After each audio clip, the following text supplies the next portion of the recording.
From years gone by, Eysterpits mine in Namibia, southern Namibia, Chalcedony, from there on maybe a calcite matrix.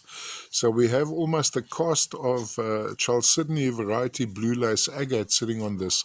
The difference between these Chalcedonies and those from Malawi is that these have less lines than the ones from Malawi.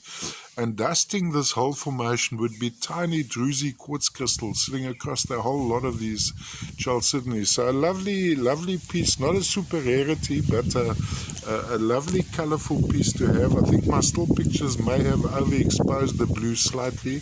What we have here is a little bit of underexposure in my current environment, so it's a little bit lighter than what you're seeing.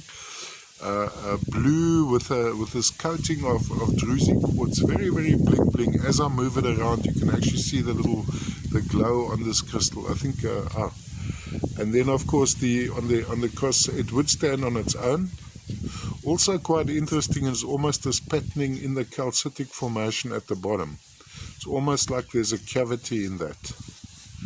All the way from Namibia, southern Namibia, the Eysterpits mine in southern Namibia, Chalcedony variety blue lace agate with some druzy quartz coating the top.